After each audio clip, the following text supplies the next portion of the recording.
With crippling US state and federal budget deficits driving the debate on legalized internet gambling, lottery industry leaders here in Indianapolis have been looking to map out their own path towards online expansion.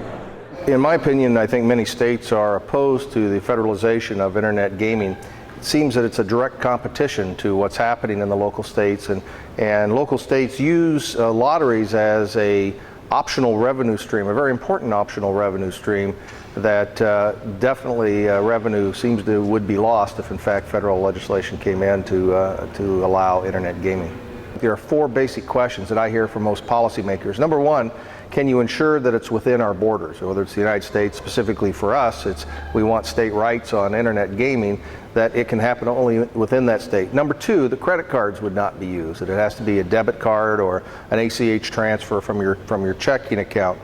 Three, age limitations to make sure that it's age appropriate and that you can verify that. And number four, that you're able to provide this internet gaming and possibly put a limit on so somebody can't one night go wild and spend their entire bank account. I think if that can be addressed, I think that then the next question is how to build the liquidity in some of these games. For example, poker, you really require a certain number of people. And if you don't have that certain number of people, you either play against a computer, which sounds ominous, basically with the odds and everything else you can get, so it's not.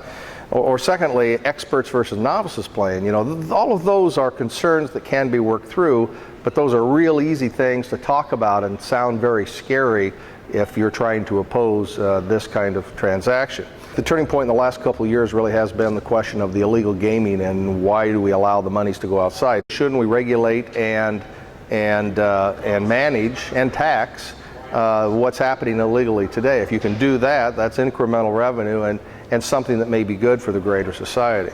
Not all of that will convert. Some people, if they enjoy doing the offshore illegal gaming, may not think they have as good odds with the state for all those different reasons. So that probably won't convert 100%.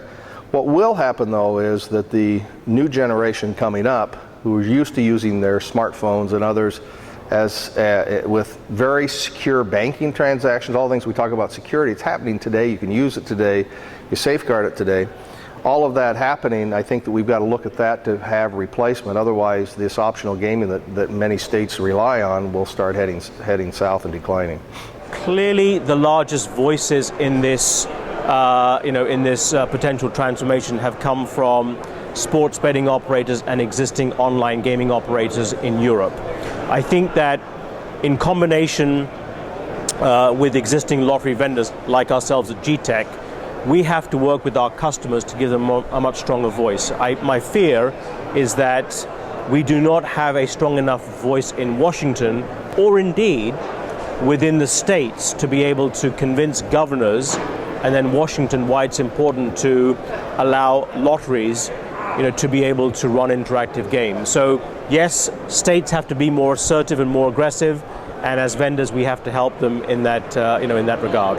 The US market today generates about $58 billion of gross sales annually, and it's my view that the growth potential is huge. I think that the market could more than double over the next 5 to 10 years based upon product innovation, product launches, the expansion of retail, and really driving best practices in the market. So I don't buy the notion that the US industry is mature.